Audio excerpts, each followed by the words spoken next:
Hello and welcome to today's webcast brought to you by Compliance Week and Genpact. I'm Kyle Brasser with Compliance Week and I'll be your host. Today's webcast is Responsible Sourcing, Leading Practices to Mitigate ESG Risks in Your Supply Chain.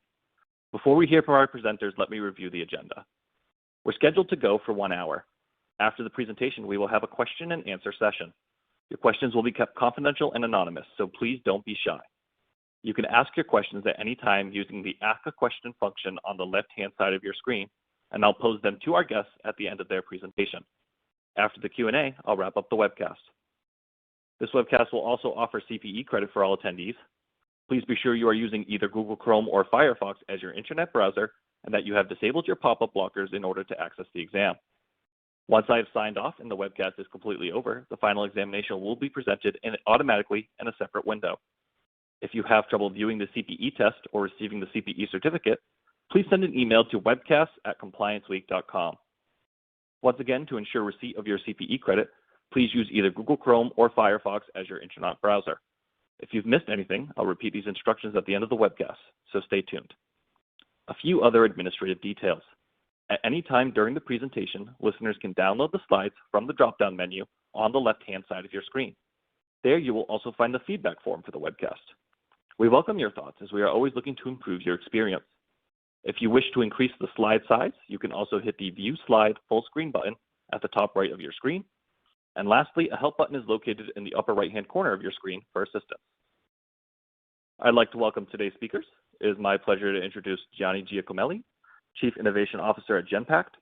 Gianni drives and sponsors Genpact's strategic initiatives aimed at sustaining clients' transformation as digitally enabled companies. We also have Nicoletta Centofanti, a Sustainability Advisor at the Luxembourg Sustainable Finance Initiative. Nicoletta is committed to enhancing individual and corporate sustainability and is enthusiastic about impacting investing, social businesses, and ESG drivers. We have Ruth Bromley, a supply chain professional who worked at Philips and Mars before joining Heineken. She is responsible for all elements of procurement enablement and has guided the team on a journey from a process-focused organization to one where leaders use technology to enable the business to drive decision-making. We also have Anna Hakilgen, Global Sustainability Supplier, Diversity and Government Compliance Lead at AstraZeneca. Anna develops and leads the company's global procurement sustainability strategy and framework. And finally, we have Anu Privij, Compliance as a Service Leader at Genpact. Anu leads the digital regulatory compliance solutions with a focus on anti-bribery and anti-corruption regulations, including the US FCPA and the UK Bribery Act. It is great to have you all with us today, and with that, I will turn it over to Gianni to get us started. Kyle, thank you, and let's jump right in. Let's start by ascertaining why responsible sourcing is relevant and gains prominence these days globally. And I'd like to ask Anna to provide her perspective on this. Anna, over to you. Thank you, Gianni. Hi, everyone. It's my pleasure to be part of this wonderful panel and speak about such an important topic. So sustainability is at the top of the global agenda. Our planet faces huge sustainability challenges, and addressing the global climate crisis, better protecting our environment, and overcoming systemic inequities that impact human health are just a few of the urgent priorities to mention. We will need as a company, as a society, as a world to address these issues. And in many ways, what happens in a planet in a broader sense has a direct impact of what we do as an organization and what our partners do. So responsible sourcing is an important component of global sustainability as it helps reduce or eliminate sustainability risks by promoting responsible practices within our value chain and with our suppliers, as well as scaling our positive social, economic, and environmental impact. Whichever part of the world we are, we interact with an extensive network of suppliers. And this reach gives us the opportunity and responsibility to promote practices with our suppliers that are socially and environmentally sustainable. So responsible sourcing is being adopted globally at scale in the past few years. And social and environmental impacts of value chains, high-profile incidents of supplier failures, regulatory fines and guidelines, investor interest, and consumer preferences have been driving an increasing shift to sustainable operations and consumption. So sustainable businesses do no longer focus only on profit. They're expected to operate ethically and responsibly. Now, we're seeing companies entering purpose-driven era, scaling impact to the broader society, joining efforts, and with their partners and suppliers driving the change. So it's no longer a matter of if your organization should practice sustainability, as consumers, investors, partners, and employees expect it. So to track and communicate their sustainable priorities, AstraZeneca and other companies are following guidance from globally respected organizations that have already developed and vetted roadmaps to help address sustainability challenges. There are multiple frameworks available, both mandatory or voluntary. Some of these are specific to particular industries or geographies, but some others are broad and they cover a mix of multiple industries globally.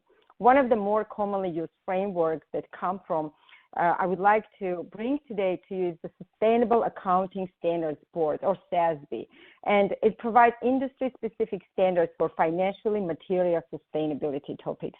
Other frameworks such as TCFD or International Finance Corporation Performance Standards are there to support with financial risks on climate change, benchmarking, and reporting. There are a number of frameworks and environmental protection laws that help drive environmental impact, such as CDP Global Disclosure Platform that focuses on disclosure of information on climate change, deforestation, and water security, or Science-Based Targets Initiative that is aimed to reduce greenhouse gas emissions and prevent the worst effects of climate change. Over 1,000 companies worldwide joined this initiative. Last year at the World Economic Forum, AstraZeneca announced our Ambition Zero Carbon strategy, committing to be carbon negative across our entire value chain by 2030, and with that, accelerating our decarbonization agenda by up to a decade. There are many other frameworks that are more focused on human rights, labor, and social impact. For example, the UN Sustainable Development Goals, or SDGs, that represent an urgent call for action on the most pressing issues we face as a global community, which is inequality, injustice, poverty, and climate change. While we have all these frameworks enabling us to drive a positive change, companies have to act now and join these initiatives to be part of the change. So, Anna, let me double click on this. So you talk about regulations and the regulatory frameworks. Is there anything else that is contributing to the urgency? Yeah, very good question. Yeah, absolutely. I would like to talk about investor activism, shareholders activism, and commitment of the financial institutions is on the rise in financial markets. And sustainability is increasingly becoming a focus of the investors and a key factor for attracting long-term capital and enhancing value creation. The investors are shifting from delivering cost-effective business value to the positive value that companies can bring to their communities if they operate ethically and responsibly. The second key driver I'd like to bring up is the fact that sustainable sourcing mitigates risks and increases productivity by engaging in the mapping of economic, legal, environmental, and social sustainability threats and opportunities, and also by developing approaches to manage them. When it's done right, a global value chain can deliver significant benefits to companies in the form of reduced costs, enhanced profitability, and shareholder value. And lastly, as more and more companies begin engaging in sustainability practices to gain this competitive advantage and align with changing consumer demands, the quality of these commitments as well as the marketability of these commitments is crucial. It's not just startups that are getting in on the positive trend.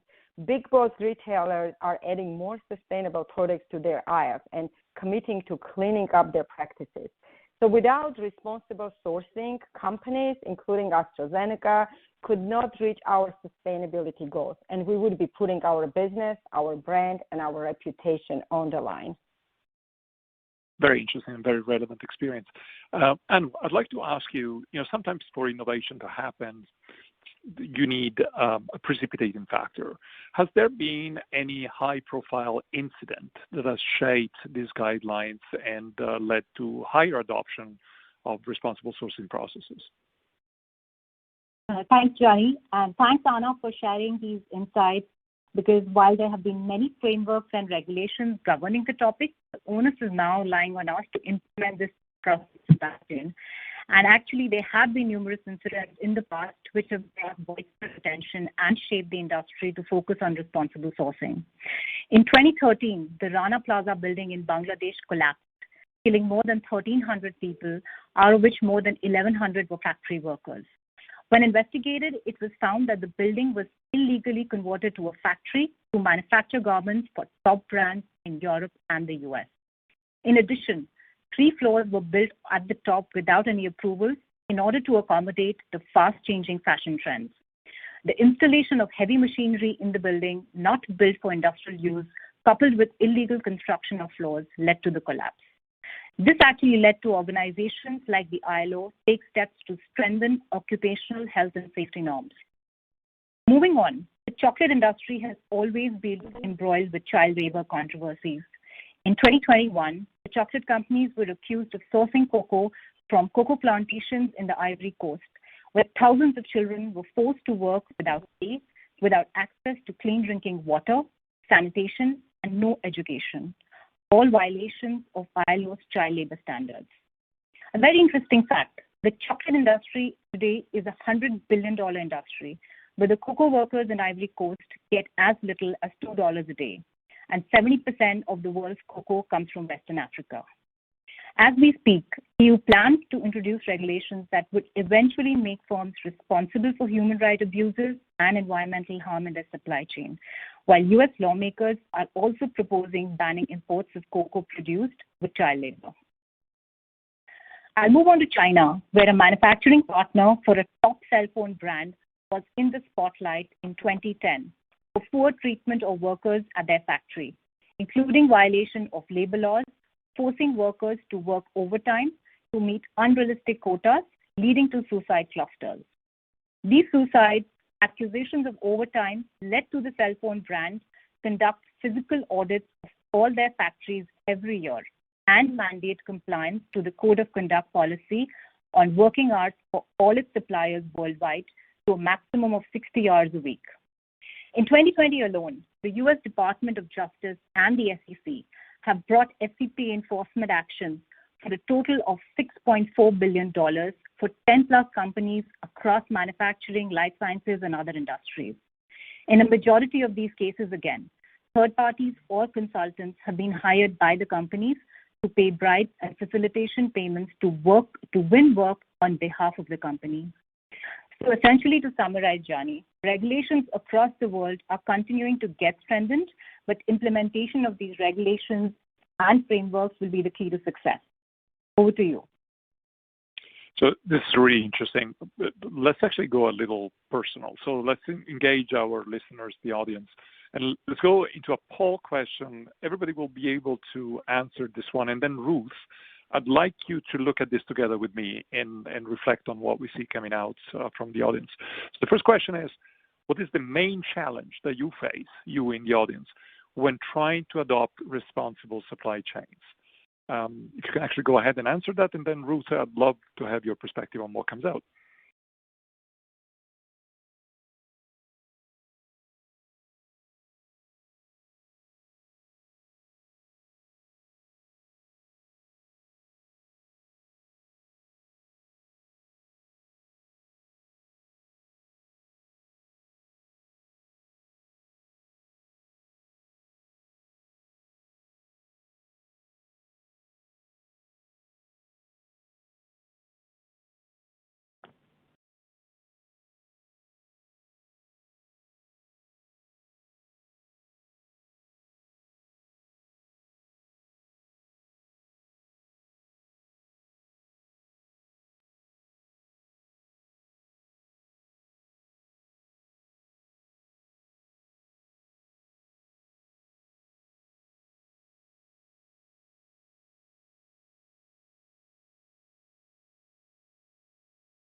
Okay, I look forward to seeing the results.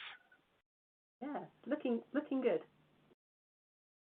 Okay. Why don't we show the results to everyone, and then Ruth, you'll tell us what you make of it.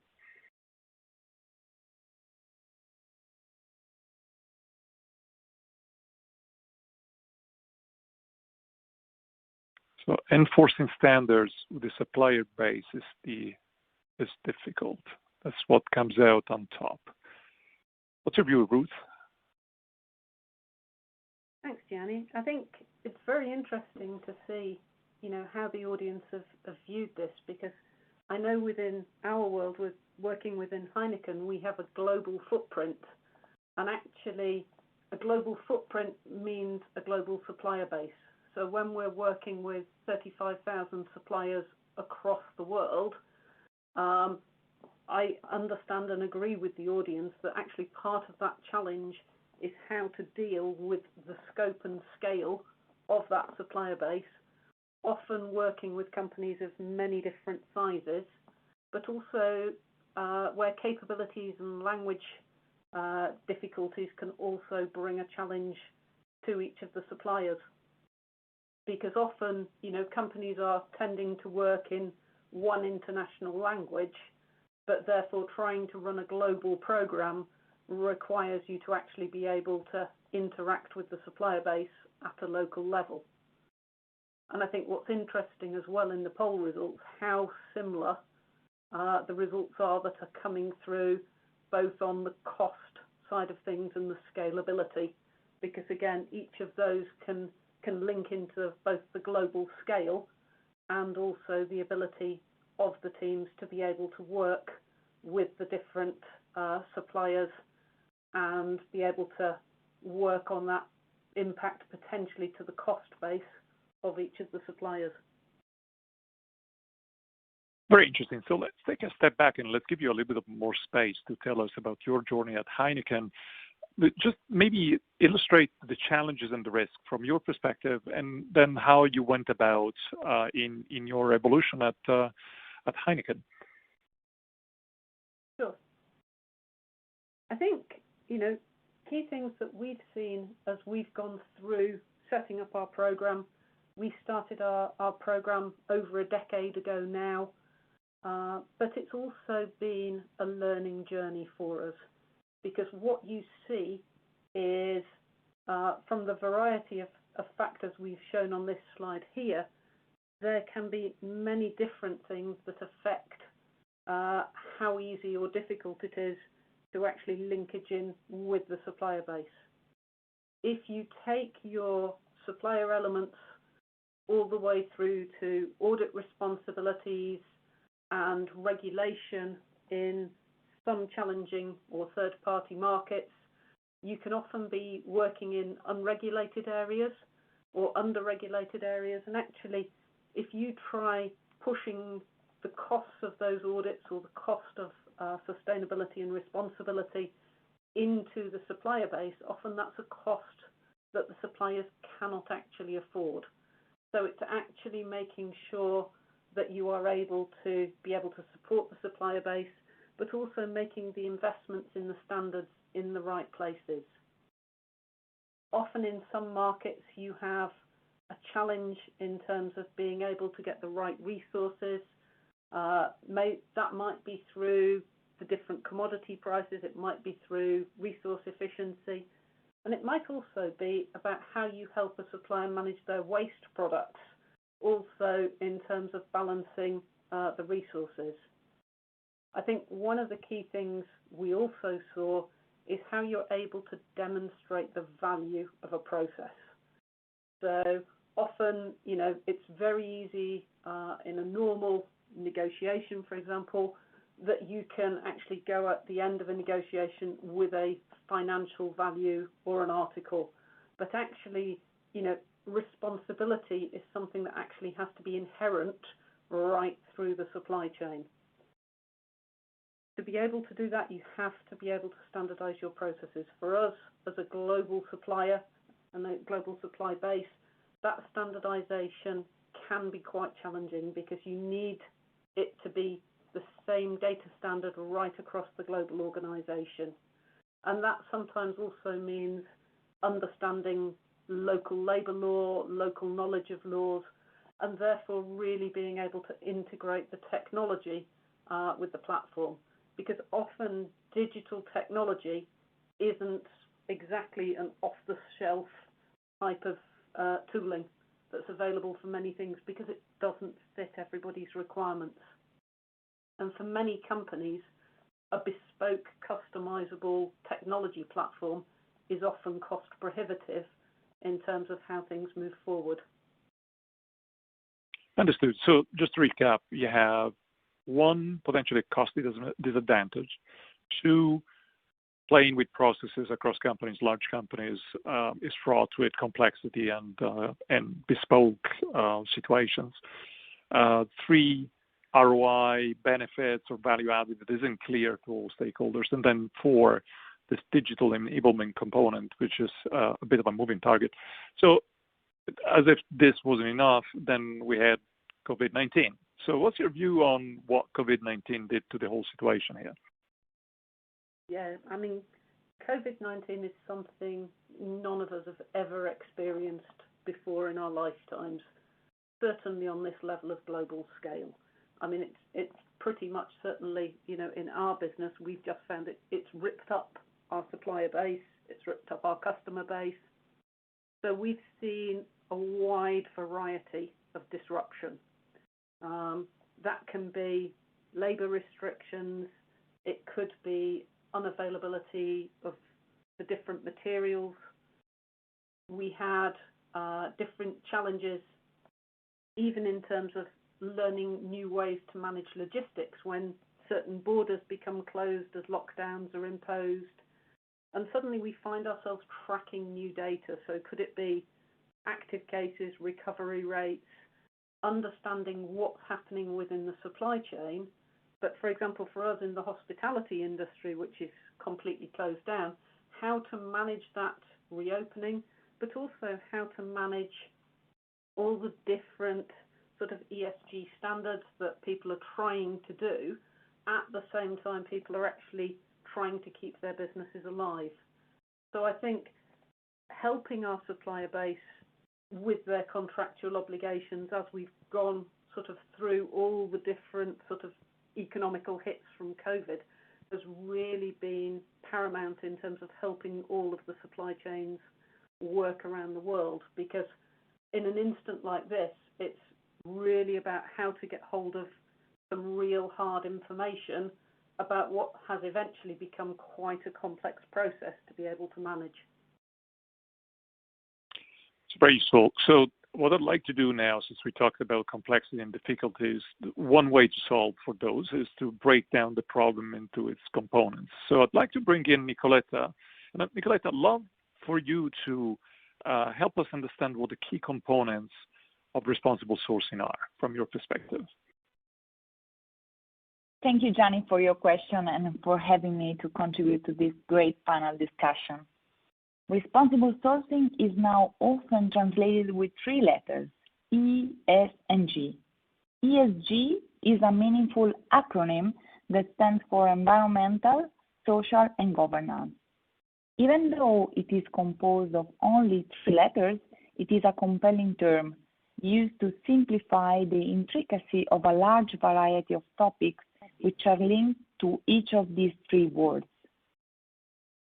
In this regard, ESG refers to a different and complex aspects related to the environment and our planet, to social issues and human rights, and to governance matters. All these are to be considered as key components of responsible sourcing and are gaining more and more importance across the value chain, from consumers to company investors. But let me mention the key themes and common narratives across industries that are included in each dimension.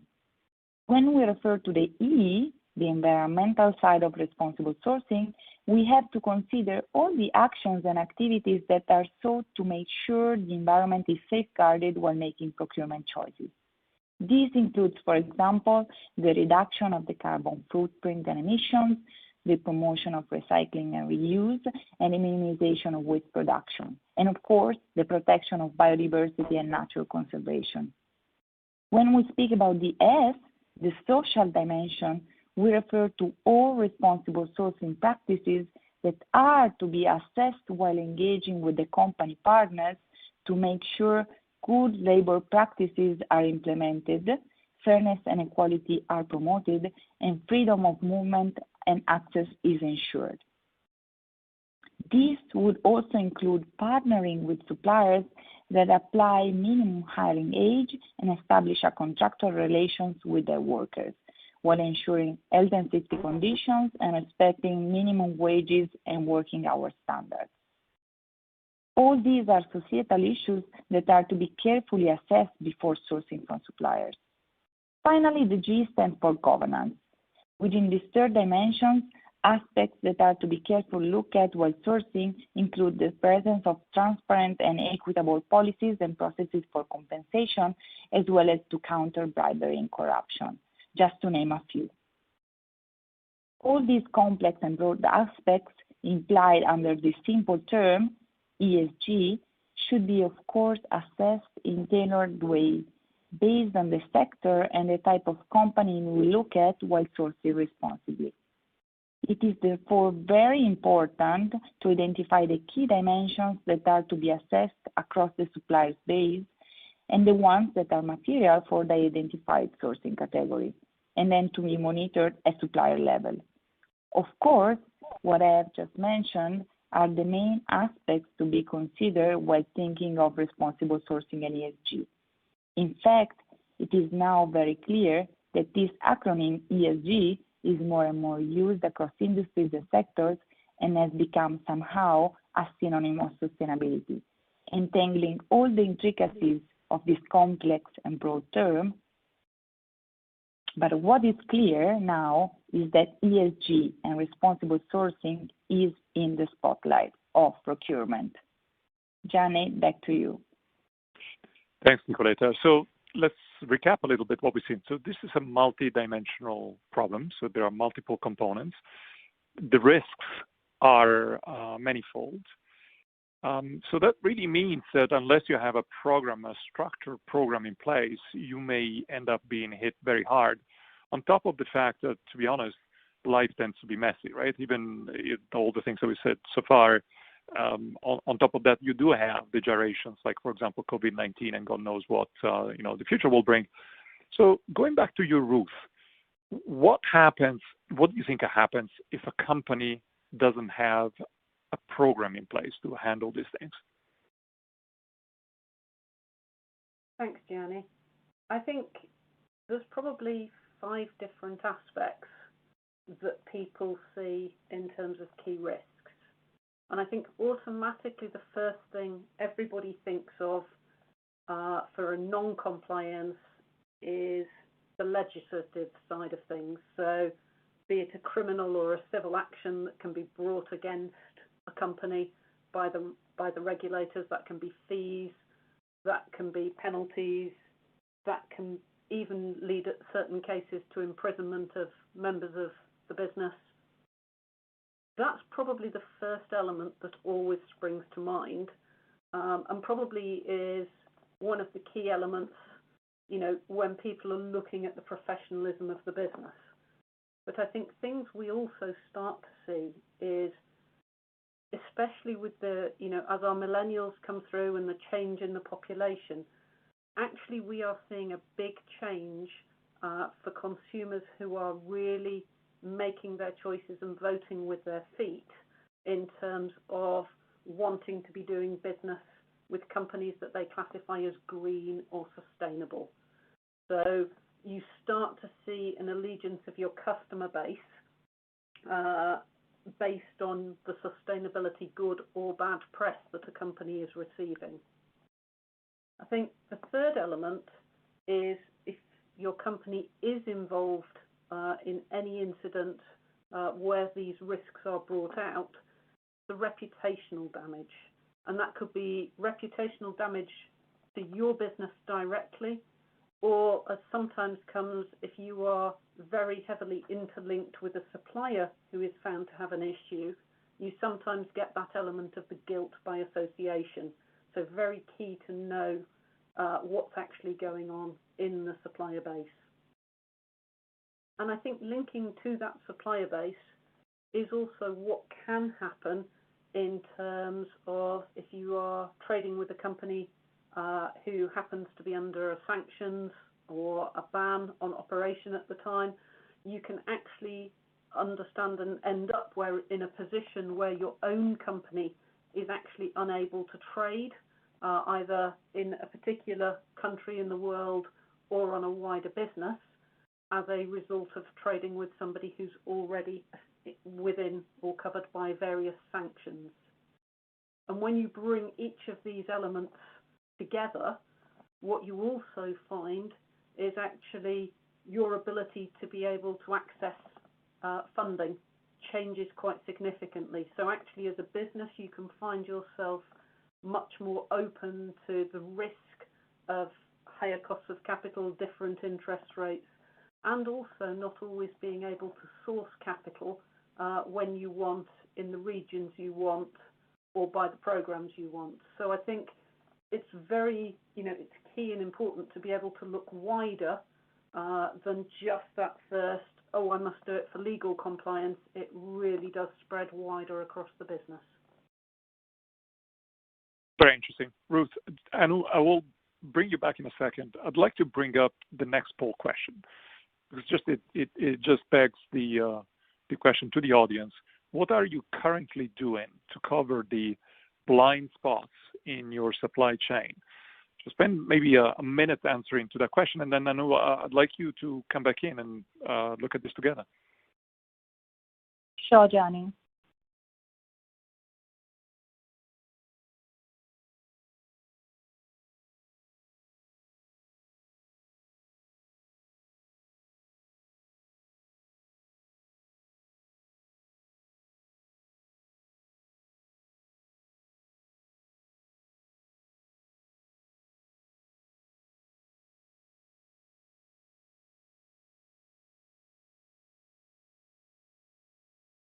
Okay, another 10 seconds, and then Kyle, you can share the survey with everyone.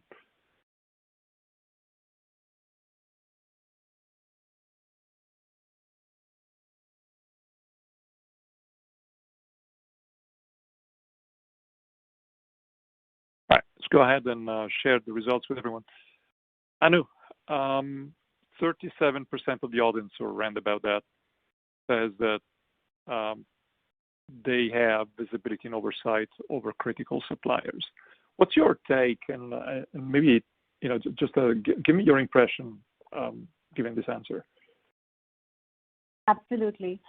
So, Johnny, today the process is actually not easy for companies. Getting information from all their suppliers, which run into thousands, across all the different business units which are spread across the globe, across the different countries, across 100 plus product categories that they manage, and multiple factories coming under a supplier. I think it's not possible for a company to manage the entire supply chain process for responsible sourcing or any other risk. So what companies are doing, and very rightly so, is the segmentation process, which I'll talk about in a bit, because that is actually a critical way of identifying. It's a risk-based approach of identifying your critical high-risk suppliers, which are directly impacting your supply chain from a sustainability perspective, and keeping an eye out on those to manage responsible sourcing and sustainability.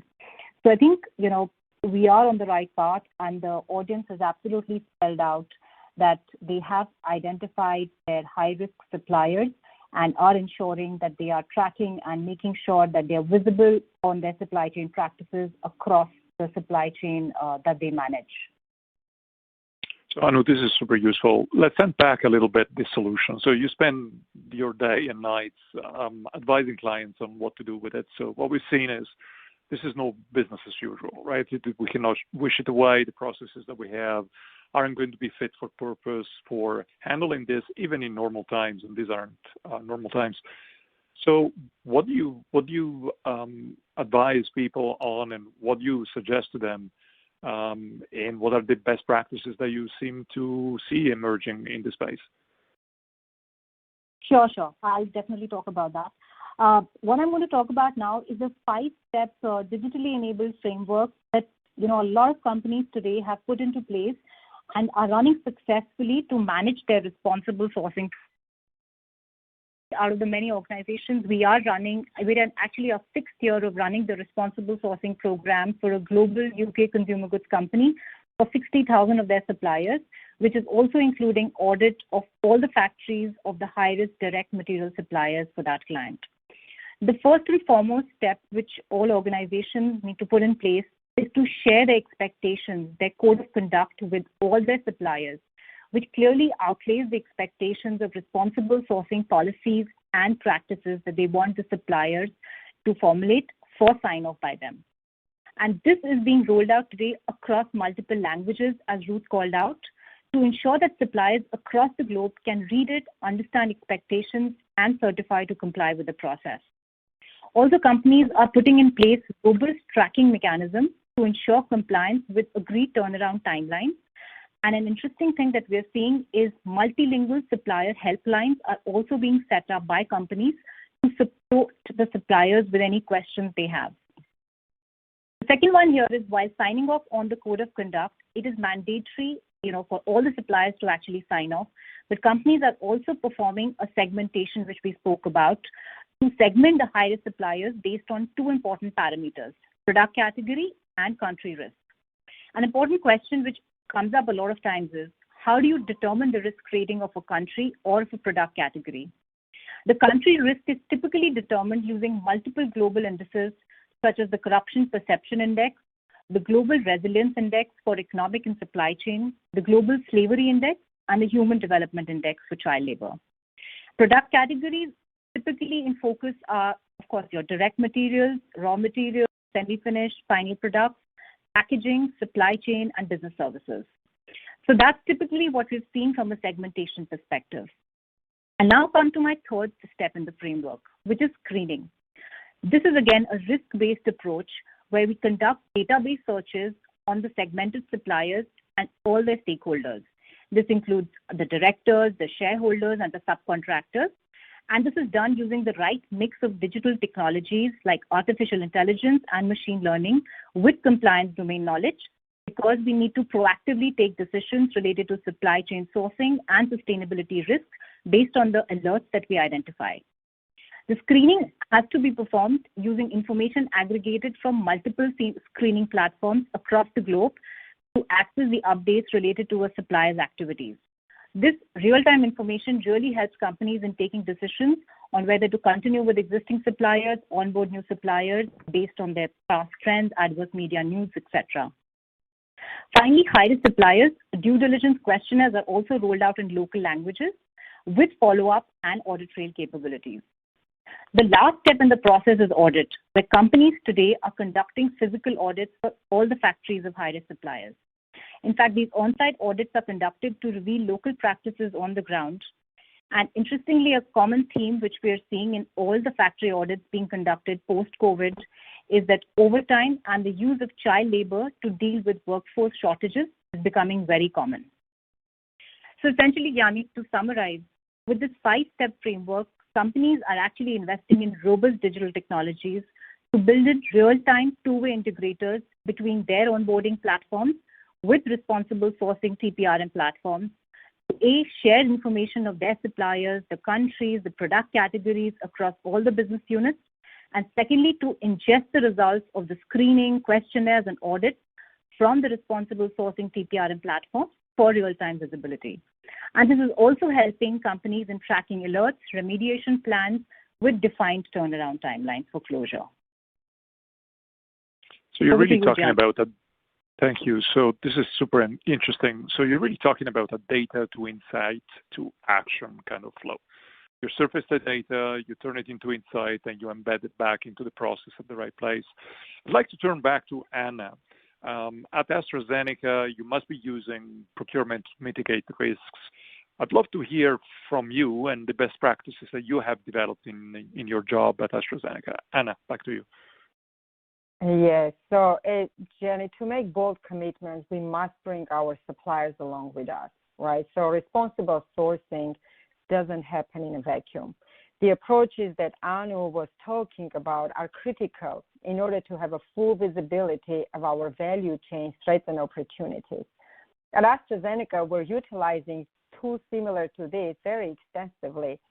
Data is important, but we also want to know where we can make the most impact. So we recognize that we're in a unique position to move the needle, to not just manage our suppliers, but to develop them and bring them along with us on our journey to sustainability. So we embed sustainability within our end-to-end procurement processes to bring about positive change in our value chain. That's why in AstraZeneca, we created our sustainable procurement program called Positive Sourcing Program. This program is about making smart decisions to develop the value, to deliver the value of AstraZeneca by establishing and promoting responsible practices with our suppliers. And we do this by maximizing positive social impact and minimizing environmental impact. It's our internal framework for creating business value and also value for society as a whole. So our program is about achieving the best balance of cost, quality, and sustainability, and it places sustainable and socially responsible procurement at the heart of the procurement process. So it's about realizing that every procurement decision made has an impact, whether it's related to business solution we acquire or supplier that we select to deliver the purchased goods or service. So we have to ensure that suppliers we work with behave ethically and have values consistent to ours. So in my company, our ambition is to achieve 100% ethical spend.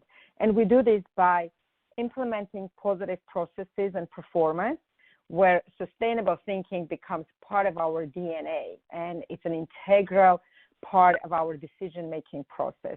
Second, we apply positive minds, fostering a positive organizational culture and changing our mindset to procure in a way that benefits the environment and society. And the third is through positive partnering.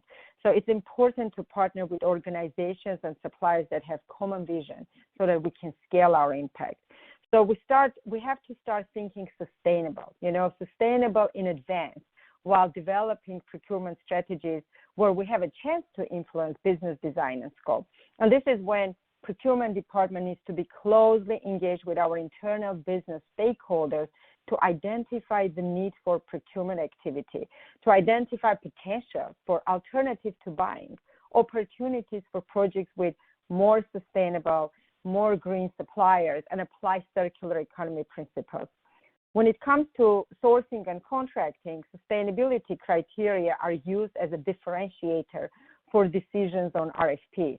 We should include sustainability priorities and expectations in contracts, contract management, and supplier reporting requirements.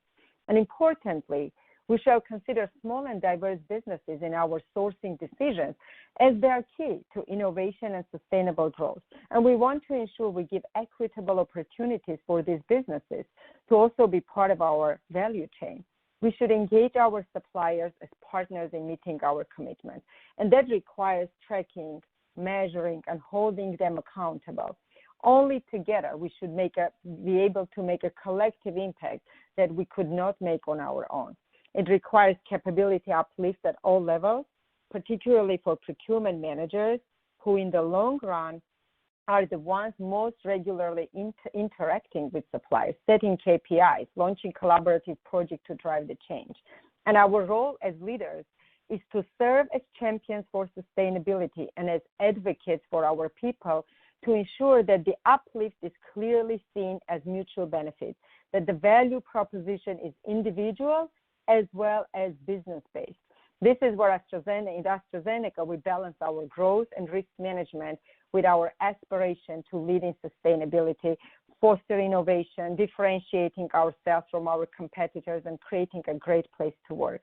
And we meet the demands of our stakeholders, including customers and investors, and by minimizing environmental impact and maximizing social impact across our value chain, that's how we add value to the communities that matter, those of our suppliers, our employees, and ultimately our patients.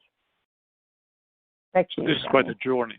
Thank you, Anna. But this is quite a journey. I mean, you folks sound like you've been doing quite a few organizational design choices and implemented them so that this becomes part of your enterprise muscle. It's not just a separate appendage to the organization.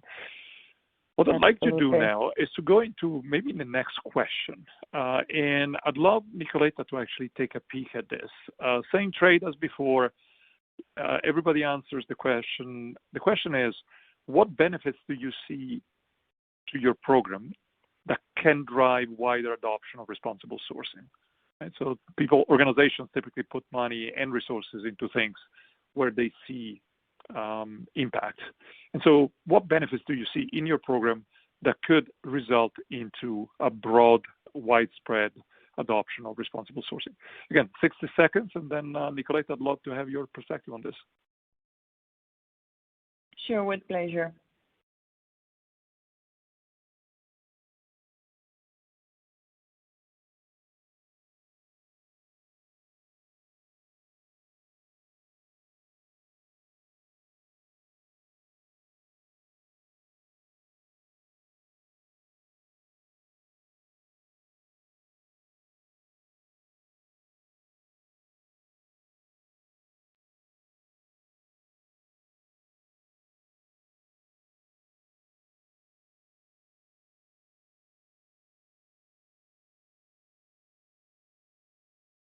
Okay, let's give it another 5 seconds, and then Kyle, if you can actually share the results with everyone.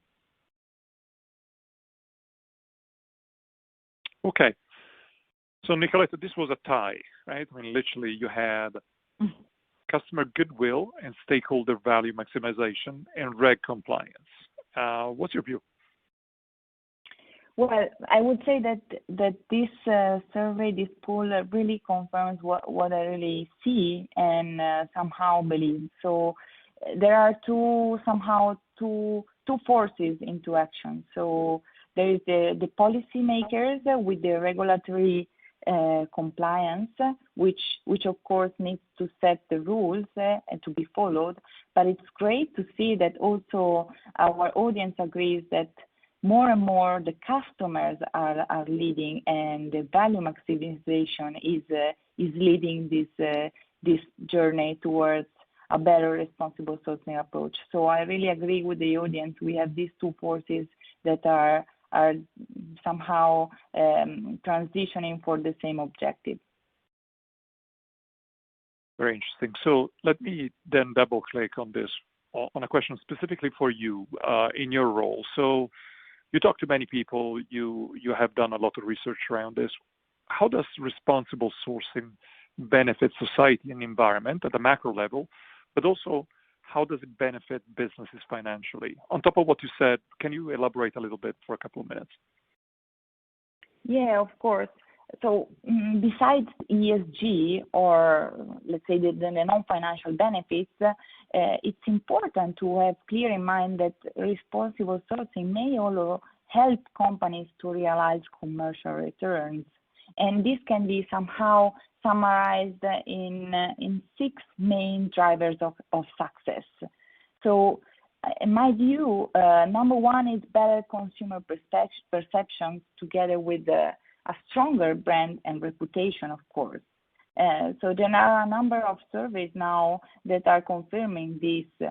So Unilever survey conducted back in 2017, 78% of U.S. consumers said that they feel better about buying products that are sustainably produced.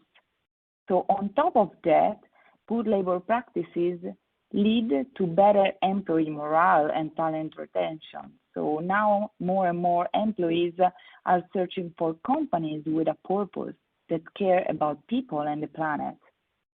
A second and third driver, which I like to combine, are somehow we can be summarized as niche market and premium products. So products that are sustainably produced can enter niche markets, particularly when the mainstream industry is not following the sustainable route. In this case, companies can charge a higher price for certain sustainability produced products. So in the survey I mentioned, it was confirmed that consumers are willing to pay a higher price for ethically sourced products.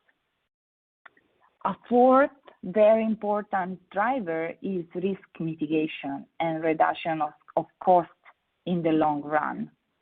So basically, when we have in place a reliable and transparent responsible sourcing process, of course, we may foresee a higher cost in the short term. However, if it is really embedded across procurement and we really put in place the ESG dimension, this may allow companies to prevent the priceless consequences that were described before by Anu, and that in the end can possibly completely damage the brand of a company and ruin the consumer trust built over time. Finally, a key driver that now I really see more and more in my role as sustainability advisor is the availability of capital, so-called also access to capital, as mentioned also by Anna at the beginning. So it's now evident that sustainable brands image leads to improved credit ratings and consequently to a better and more accessible funding cost. Now more and more banks and financial institutions are raising and lending capital to businesses looking at ESG practices. Investment funds that invest in listed equities, corporate bonds, or private equities are looking at integrating ESG considerations in their financial decisions. Therefore, implementing a sound and transparent responsible sourcing strategy can become an effective asset, also when it comes to access to finance. So, Nicoletta, just to recap, customer perception, brand, and reputation, one. The ability to serve niche markets and premium products. Then reduction of costs in the long run, risk mitigation, and availability of capital. Okay, so fantastic 5 points. Now let's go back to the audience. There's been quite a few questions that have been put into the chat. So let me start with Ruth. Ruth, there's a question that I'd like you to answer very quickly in 60 seconds or so. Just give us an example or two of when decisions in the supply chain, acceptance or rejection of certain plans, suppliers, any supply chain decision, were made with responsibility criteria as the driving factor. Ruth. Thanks, Gianni. I think from our side, we've seen this more and more in our commercial side of the business, for our events and our merchandising side of things. So very, very key on both our tier 1, tier 2 suppliers, and also the sustainability credentials of both the supplier and the goods, so that we've really started to make some sort of decisions based on circularity of the products and the long-term usage and reusage, as well as the sourcing. Great answer. Anu, there's a question for you here. How do you handle suppliers who refuse to sign off on the code of conduct documents? By the way, does it happen? And how do you do when it happens? Yes, absolutely. Great question. So that's absolutely a real life problem which happens a lot of times, that suppliers just do not agree or refuse to sign off on the code of conduct. There are a couple of things we do. The most common one being, we ask the supplier to share their code of conduct. And what we do is once we get a link to that, we compare it with the organization that we are supporting with their code of conduct. And if in principle, all the principles of responsible sourcing, sustainability, regulatory compliance, human rights, labor, all the principles are mentioned in some form or the other, we are absolutely comfortable to acknowledge and, let the supplier certify that they are complying with their code of conduct. So that's the most common process that we adopt. If we, on the other hand, identify that the supplier does not possess its own code of conduct, nor is it willing to certify to the organization's code of conduct, then definitely we have a problem at hand, and that is taken up in a very different manner, which also a lot of times leads to the supplier not being onboarded by the organization. Fantastic. Well, there's so many questions that we'd love to spend a lot more time, but what I'd like to do is to go back to Nicoletta and possibly Anna. There's a question about how often would you recommend that an ESG supply chain risk assessment is performed? Number one, how often? And can it be done centrally, or do you have to involve a sample of third parties? So I'd love to hear Nicoletta's perspective, and then Anna, and then we'll wrap.